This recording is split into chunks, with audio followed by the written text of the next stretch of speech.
যে যেখান থেকে আমার ভিডিওটি দেখছেন, আমার আপুরা ভাইয়ারা সবাইকে আসসালামু আলাইকুম। কেমন আছেন সবাই? আজকে আমার স্পেশাল পুডিং বানাবো, দই পুডিং। এর জন্য কনডেন্স মিল্ক 1 কৌটা নিয়ে নিয়েছি, 10টা ডিম নিয়ে নিয়েছি, আর 400 গ্রাম মিষ্টি দই নিয়ে নিয়েছি, আর 150 গ্রাম গুঁড়া দুধ, আর 2 কেজি দুধ জাল দিয়ে 1 কেজি করে নিয়েছি। 1 কেজিরও কম হবে। এগুলা ব্লেন্ডারে দিয়ে দিচ্ছি। মিষ্টি দই, ডিম আর গুঁড়ো দুধ। আমার ব্লেন্ডারের জগটা বেশি বড় না, এজন্য সব একসঙ্গে দিয়ে দিতে পারছি না। এজন্য এই 3টা ভালোভাবে ব্লেন্ড করে নেব। ব্লেন্ড করে তারপরে সব একটা বাটিতে, বড় গামলা নিয়ে নিয়েছি, সে গামলাতে ঢেলে দেবো, বাটিতে হবে না। এজন্য বড় একটা গামলা নিয়ে নিলাম, সে গামলার মধ্যে ঢেলে দিলাম। দিয়ে এখন ভালো করে মিশিয়ে নিতে হবে। 3টা বাটিতে আমি পুডিং তৈরি করব।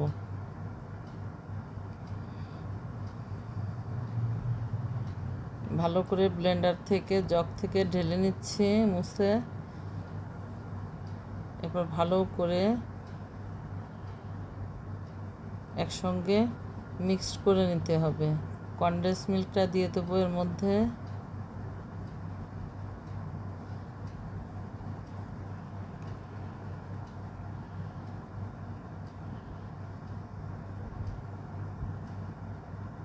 সব মিশ্রণ একসঙ্গে ব্লেন্ডার দিয়ে করতে পারলে এটা খুব ভালো হয়, কিন্তু আমার জগটা একটু ছোট হয়ে গেছে, এই জন্যে আমি আর জগে একসঙ্গে সব দিতে পারলাম না।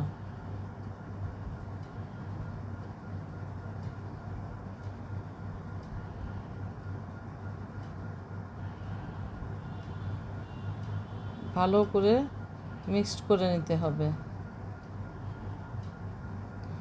আমার ভিডিওটি যদি আপনাদের ভালো লেগে থাকে তাহলে প্লিজ প্লিজ প্লিজ সাবস্ক্রাইব করে দেবেন, লাইক কমেন্ট শেয়ার করবেন।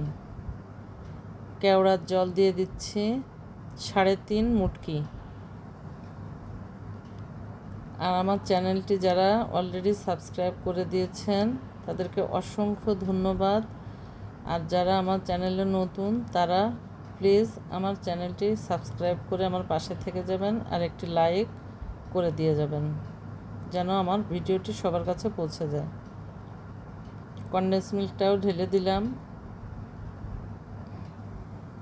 এতে এক্সট্রা আর কোনো চিনি দেওয়া লাগবে না। এই পর্যন্ত যে যে আমার এই পুডিংটি খেয়েছে, মাশাআল্লাহ সবার কাছে খুবই স্পেশাল মনে হয়েছে, এবং একবার যে এই পুডিংটা খাবে তার বারে বারে খেতে ইচ্ছা হবে। 3টা বাটিতে চিনি আমি ক্যারামেল করে নিয়েছি। এখন 3টা বাটিতে মিশ্রণটি ঢেলে দেব।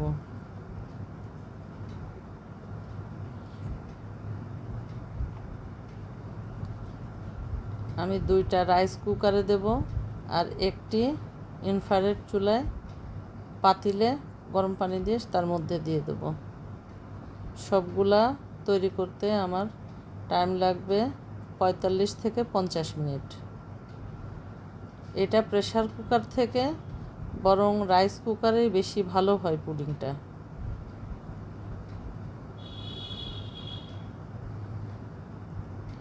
হয়ে গেল আমার পুডিং। এখন এটা ঠান্ডা করে তারপরে ফ্রিজে রেখে দেবো সারা রাত, তারপরে সকালে পরিবেশন করব ইনশাল্লাহ।